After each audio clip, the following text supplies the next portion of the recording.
So, paano nga ba natin nire-recon yung unit natin mga sir? From as is to fully recon mga sir. Ayan. Ano nga ba yung fully recon natin? Napakasimple lang mga sir. Nire-retain natin yung original na pintura niya. Ayan, makikita nyo mga sir.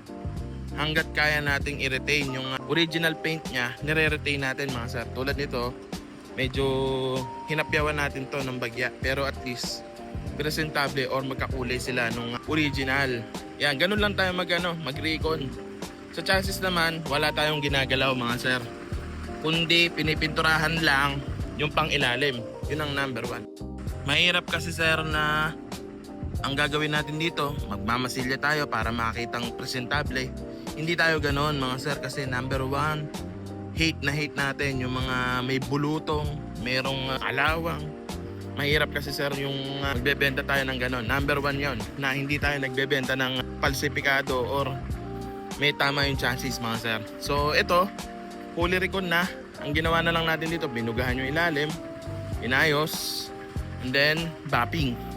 Sa sidings naman, ayan, na-achieve natin yung makinis. Kapag syempre number 1, makinis din yung nakuha natin. Inaano na lang, binabapping. Sa ibang parts naman mga sir, kunyari tulad ng headlight mga sir, nililikon medyo talagang pangit na siya. It's either na nire-recon natin yung ilaw, hanggang sa ilaw. Re-reconin natin yan. Hanggat kaya i-retain yung original mga sir. Kaya natin yan. Basta may secret. Ayun.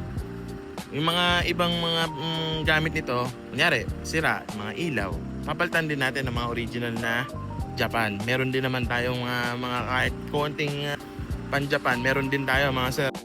Kaya nagiging ganito itsura mga sir. As is pa rin na Japan, pero na fully recon. Yan mga sir. Yung unit natin, tulad dito, pininturahan natin yan. Panibagong pintura yan mga sir, yung alloy na yan. Ginawa na rin natin original na from Japan mga sir. Yun o, napakakinis nito mga sir. Sa engine naman, hindi natin ganong ginagalaw yung engine kasi maayos naman. So ang ginagawa na lang natin, lahat ng filters pinapalitan, change oil, oil filter, fuel filter, pinapalitan na rin natin yan.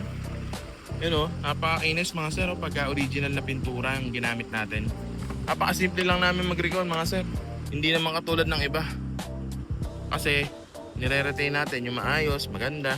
At saka makikita na sariwa yung unit.